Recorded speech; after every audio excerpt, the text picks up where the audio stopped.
Hey guys, peace be upon you.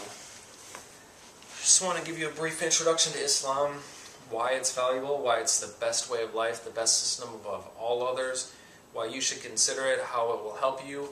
So the first thing we should ask ourselves is, why are we alive, right? That's what led me to Islam. I'm 29. I'm going to make another video about how I became a Muslim. I grew up, atheist, agnostic, went through the New Age phase, a bunch of stuff, and why this is the best system. So if you're looking for the best way to live your life, if you know that we are here for a reason and the universe didn't just make itself for no reason, and that our lives are just a giant waste of time and everything gets erased at death, because that's ridiculous. If you know that the universe is too amazing to be just coincidence, and you want to know how to be the best at life, if you want to know the definition of success and how to live the most valuable life and how to be rewarded, how to be sure, how to find peace of mind, then consider Islam. Use your intellect, use your reasoning. That's what attracted me to Islam, is that it encourages us to think, literally. It says to think, to reason, to reflect, to look for evidence, not just to follow blindly. And that's what's great about this. The more you think about it, the more you actually look into it and you criticize it sincerely and humbly, not just, arrogant criticism or anything just to, criticize. But if you actually have legitimate questions, the more you look into it, then inshallah, God willing, that's what that means, you will gain understanding. If you're a Muslim, your acknowledgement gets reinforced the more you question. That's why I love Islam. The more I compare it to other systems, other ways of life, definitions of success, ways to live the best life, the more it allows me to see the perfection of Islam and the flaws in the other systems. And this isn't a bias. It's not like I'm being selective and saying, well, because I'm already a Muslim, I'm just going to find what I like. It's not that. I've actually questioned Islam many times, many things about, what if I'm following the wrong system? What if Allah is not the name of God? Stuff like that. Because I was worried about saying Allah. What if it's just a deity and I'm not actually worshiping God? Because that's, I want to worship the Creator, the one who created me, right? That's the root of Islam. It's monotheism, submitting to God alone, doing good, right? That's the root of Islam. How could you live a better life? There's just nothing better than that. Being appreciative of the Creator, the one who made everything, sincerely, and being righteous, being a good person. Isn't it obvious that's what our Creator wants us to do? What could possibly be better than that? If there's something that's better than that, then, if someone gives it to me, I'll openly consider it. But I've considered so many different systems, and it's just... So, that's what monotheism is. Allah just means God in Arabic, just to clear that up. So, if you want to serve your Creator, and by serve I mean prostrate, serving Him, there's multiple ways, by doing good work, just being appreciative, asking Him for help. If you want to refer to the Creator and nothing else, that's what Islam is, submission to God alone.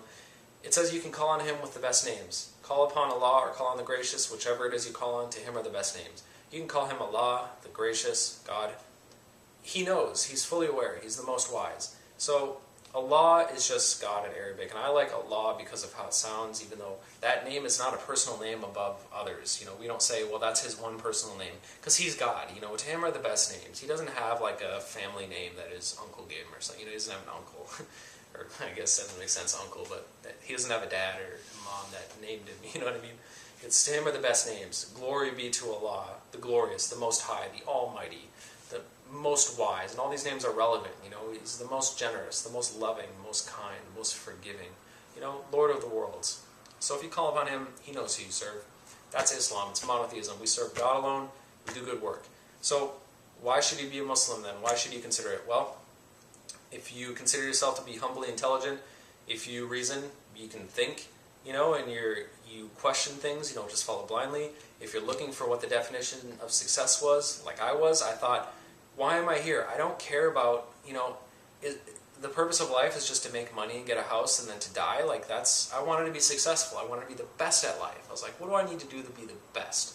How can I live the best life? I know I'm here. I don't want to kill myself. So how can I be awesome? I thought, what can I earn? What can I work towards? And the idea of just a house and money was like, okay, that's cool. Yeah, I'll probably work towards that. But that's it? That's why we're here? Just to have fun and die? Or, maybe do some deeds and then die? No, the success is really doing good work because there's a continuation. We'll return to Allah on the hereafter. He'll give us what we earn. If we do good, He will multiply our reward. If we do wrong, and we reject, then we get what we earn, which would be retribution, if we're criminals. And it's only just, It's not like the criminals are going to be treated the same as those who do good. So I just want to read a little bit from the Quran. I recommend the Quran or Reformist translation. Once again, use your reasoning and your intellect. That's what really attracted me to this, is the author constantly saying, think, question, ask if it makes sense. And it does. That's what's great about this. The more you ask sincerely, the more understanding you'll gain, and the stronger your acknowledgement becomes, and you see why it's the best system. When you read this, it gives you knowledge and wisdom above all systems. It will change the way you view the world for the better. It's like you were just crawling on the ground, and after you read this, you're a hawk in the sky. You can see above all the other systems. You can see the way people talk, and when they say certain ideas, you already know what they're saying. I mean, obviously, you can't assume sometimes. So it gives you a perspective above everything. It gives you knowledge. There's so much wisdom in this too. Just it tells you how to view things and how to live your life. It's called the Quran, a Reformist translation by Edip Yüksel. I really admire Edip. He's a great author. I mean, this is just a translation. It's blasphemy to manipulate the Quran knowingly. And he really does. It's actually a couple people that translated this, but they take the time to make sure it's accurate. There's a lot of translations where they add, Muhammad's name or something to it, or their own interpretation, but he keeps it pure. He also has explanations, insight into some of the meaning of the ayah that will give you wisdom too. Really interesting book. It's fun to read. It's really beautiful, so I'm going to read a little bit. As for evidence supporting it, common criticism is circular logic. They say, you believe it's true just because it says it's true.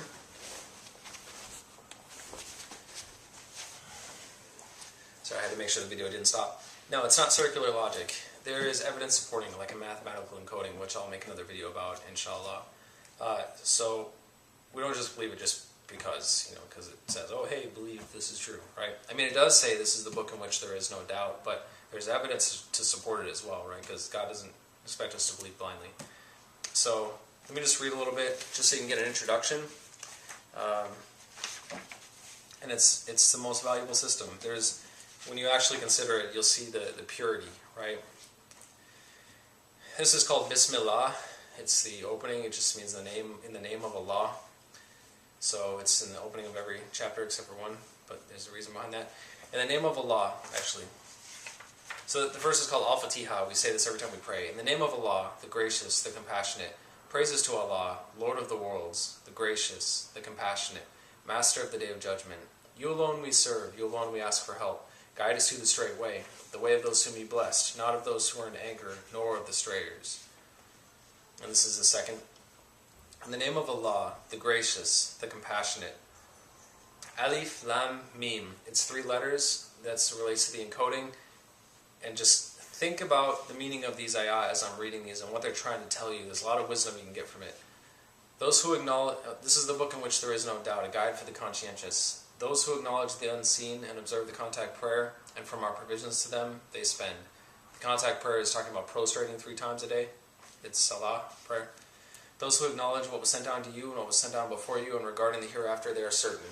These are the ones guided by their Lord, and these are the winners. As for those who do not appreciate whether you warn them or do not warn them, they will not acknowledge. Allah has sealed their hearts and their ears, and over their eyes are covers. They will incur great retribution. Among the people are those who say, we acknowledge Allah on the last day, but they do not acknowledge. They seek to deceive Allah and those who acknowledge, but they only deceive themselves without noticing. In their hearts is a disease, so Allah increases their disease, and they will have a painful retribution for what they have denied. Now keep in mind, Allah is not forcing them to be ingrates. When it says He increases their disease, the reason why they're misguided is because of what they have done. It's because of their own actions. If they're a criminal, then they don't deserve to be Muslim. You have to be fortunate to be guided. So it's not Allah that's forcing them to be misguided. He's misguiding them because they don't deserve to acknowledge because of what they've chosen, what they've done, their attitude, or whatever reason. If they are told, do not make evil in the land, they say, but we are the reformers. No, they are the evildoers, but they do not perceive. This relates to things like Israel, who think they're doing good and that they're chosen by God, but they're doing evil. If they are told, acknowledge as the people have acknowledged, they say, shall we acknowledge as the fools have acknowledged? No, they are the fools, but they do not know. If they come across those who have acknowledged, they say, we acknowledge. And when they are alone with their devils, they say, we were with you, we were only mocking. Allah mocks them and leaves them prolonged in their transgression. These are the ones who have purchased straying for guidance. Their trade did not profit them, nor were they guided. Their example is like one who lights a fire, so when it illuminates what is around him, Allah takes away his light and leaves him in darkness, not seeing. Deaf, dumb, and blind, they will not revert. Or like a storm from the sky, in it are darkness, thunder, and lightning. They place their fingers in their ears from stunning noises out of fear of death, and Allah is aware of the ingrates. The lightning nearly snatches away their sight. Whenever it lights the path, they walk in it, and when it becomes dark for them, they stand. Had Allah willed, He would have taken away their hearing and their sight. Allah is capable of all things. O people, serve your Lord, who has created you and those before you, that you may be conscientious. The one who makes the land a habitat and the sky a structure, and He sent down from the sky water with which He brought out fruit as a provision for you. So do not make any equals with Allah while you now know. If you are in doubt as to what we have sent down to our servant, to bring a chapter like this, and call upon your witnesses other than Allah if you are truthful. It's just interesting to read. The articulation is beautiful. It has so much wisdom and knowledge. I highly suggest you check it out. If you're thinking about joining Islam, that's what a Muslim is. That's what Islam is. You know, we're people of intelligence. We do good work. We encourage being righteous. It says multiple times in here, free the slaves. God orders justice and goodness. Help the needy. Give to your relatives and to the poor. Do good work. Avoid sin and transgression. Do not be aggressors. Seek peace. So check it out. I hope that gives you a good intro. I'll make another video talking about the encoding and how I came to Islam too. So thank you. If you like this, please share it with your friends. I'm trying to get more subscribers, of course, because I think these videos will be helpful. And thanks for watching, and thank you guys for subscribing too. Every subscriber matters. So let me know what you think. Maybe leave a comment or something. Peace be upon you.